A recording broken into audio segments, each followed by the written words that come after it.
Yeah, hi there. In this time series tutorial, we are going to cover Holt's exponential smoothing. So, in the previous tutorial, we covered simple exponential smoothing. That technique basically was used to find out the level component of the time series. Now, using the Holt's exponential smoothing technique, we can find out level and at the same time the trend of the time series. So we have basically three equations in it in this method. One is the forecast equation. So, forecast equation says, let me zoom it a bit. Yeah, that at the time t plus 1, the forecast y hat equals to lt plus bt. So where lt is the level component at time t and bt is the trend component at the time t.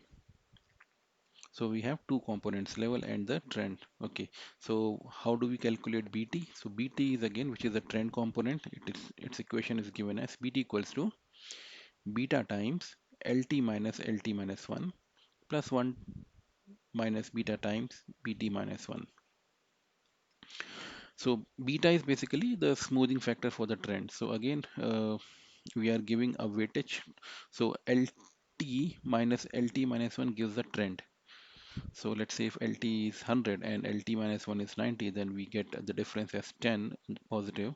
So it means the trend is in the positive direction.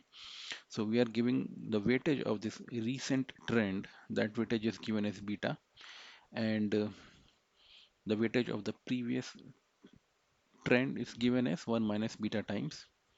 Then again, this is bt minus 1. So this is again a recursive equation. So for the level, we have a similar equation like we learned earlier. So LT equals to alpha times YT plus 1 minus alpha times LT minus 1 plus BT minus 1.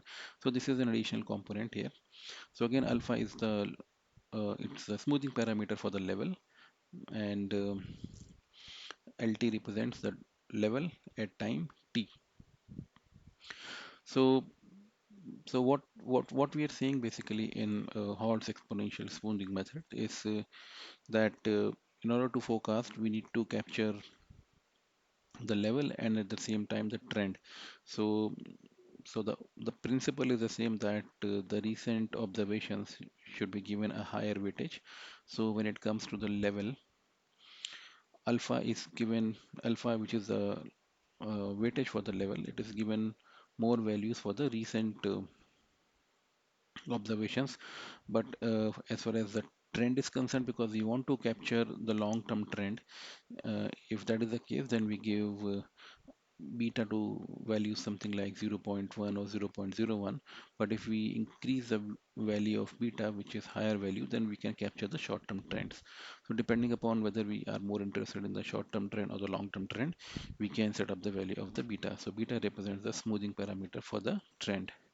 So we'll take examples and we'll understand. Let's say I'm just setting up a small data frame. First, I'm importing the NumPy, Pandas, and Matplotlib, and I'm setting a data frame in which we have two columns. One is the quarter and other is the sale. So this is what initial our data frame looks like. So these are the quarters, quarter 1 to 4 for year 2017, 18, and 19, and these are the sales. So for what we'll do first, we will calculate the level. So for the first record, we set level to be the same as the actual sales. And going forward, we will calculate the level again using the same formula that we learned earlier. That is, level at a time t equals to alpha times yt plus 1 minus alpha times lt minus 1 plus bt minus 1. Let me just quickly show you the formula. So level at the time t is equals to alpha times yt plus 1 minus alpha times lt minus 1 plus bt minus 1. Okay, so if I take this example, so in this case, for this particular row, yt is basically 130 and alpha is 0.2. So we are setting alpha and beta both as 0.2 in this particular example. So alpha is 0.2. So what we'll do, 0.2 into 130 plus 1 minus alpha. 1 minus alpha becomes 0.8 into LT minus 1 plus BT minus 1. So LT minus 1 is the previous level, which is 80. So 0.8 into 80. So in a way it is 0.2, which is alpha, into 130 plus 0.8 into 80 becomes 26 plus 64, 90. So we get level as 90. So using the same formula, we will calculate levels. Now there is one more additional term in the level is BT. Now for the first record, we don't have any trend because that's the only record. So obviously it is nan.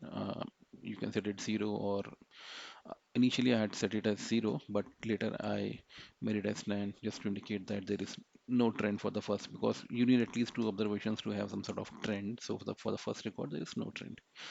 Now for this one, to get this value of BT again, it's the formula is simple, which is beta times LT minus LT minus 1. So beta is 0.2 I have said. Now what is the difference between LT and LT minus 1 is? So 90 minus 80 is 10. So 10 into beta, which is 0.2, that becomes 2, plus 1 minus beta times the previous trend. So previous trend is 0, that is not available. So this component becomes only 2. So, and forecast is nothing but the sum of LT and BT. So if I add 90 plus 2, then this becomes the forecast 92. So the forecast value, if you see here, is 90 plus 2 getting added as 92. So in this way we are continuing, and this is what I have done the calculation. uh, so it's a logic that we had explained based on the formula. The same logic I have followed. So what I have done is, first I've created the data frame which has columns quarter and the actual values. Okay, and then I'm setting the alpha and beta is 0.2 both, and I'm taking that copy of this data into another data frame y hat HES, which represents Holt exponential smoothing. Now adding three columns in it: level, trend, and forecasts, initializing all these columns as 0, and then for the first row, and then I'm just looping through. Basically I'm looping through each row. So this loop starts from 0 to the number of rows that are present in the data set. And for the first row, I'm just setting the level to be same as the actual value, the actual observation YT. And after that, for the subsequent rows, I'm just calculating YT, LT minus 1, BT minus 1. This is again exactly based on the formulas that we have read. And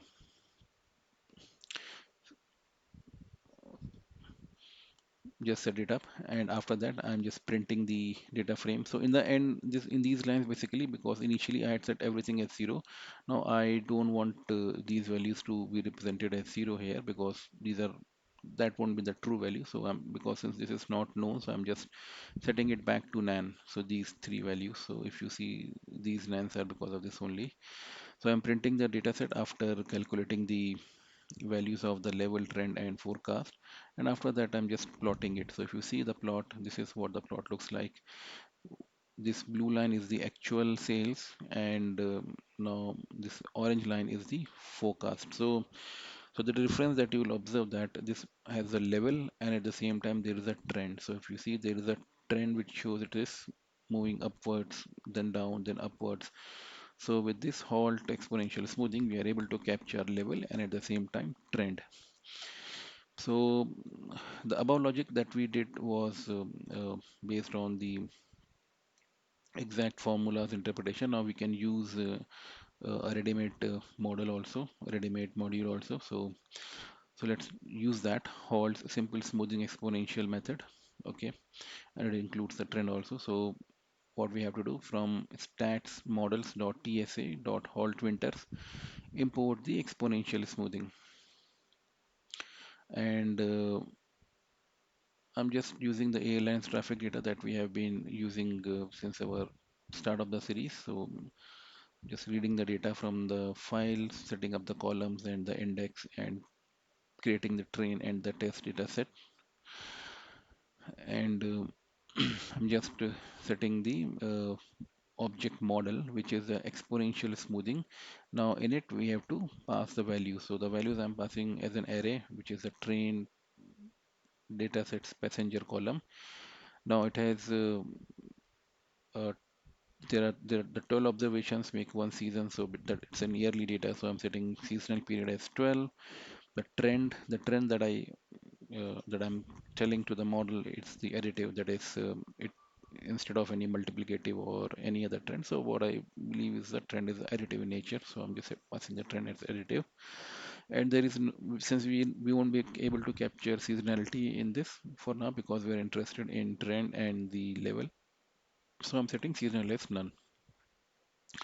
So now using model.fit and passing the parameters of smoothing level, which is alpha 0.3, and smoothing slope, which is beta 0.01, and optimized resfall, I'm just fitting the model and I'm printing the parameters. Now what I am doing next is creating a copy of the test, because test is what we have to forecast for. I'm just creating a copy of test and assigning it to y hat halt data frame, and in that data frame I'm adding one additional column now, halt forecast, because basically this will contain the forecast value from the model. So if I do model underscore fit dot forecast, and how many observations you want to forecast, this will be the same as the length of the test data frame. So these are the parameters that we had actually initially passed. 0.3 is the smoothing level, which is alpha. 0.01 is the smoothing slope, which is the beta, and the rest of the values are mostly none. Okay. So it also shows what initial level and initial slope it was able to create model. Now if I display some of the records from this y hat hold data frame, so these are the passengers and this is the forecast as per this model. Now if I plot it, this is our train and this is our test now, and this is our hold forecast. So if you see hold forecast, this contains the level and at the same time there is a trend in it. So if you see the slope, it is going slightly upward. So that shows that is able to capture the trend also of the series. So in this way, we are able to capture the level as well as the trend, because in the earlier model we were able to only capture the level, not the trend. So this is like we are able to capture two components of the time series. Again, if I have to calculate error components like root mean square error and MAPE, it gives as 78 and 11.17. So this is less compared to what we calculated in the earlier examples. So we'll continue more on it, where we would try to capture the third component, that is seasonality also, because so far we have been able to capture level and the trend. Now what is missing is the seasonality within each year that we would try to cover in the next tutorial. Thank you.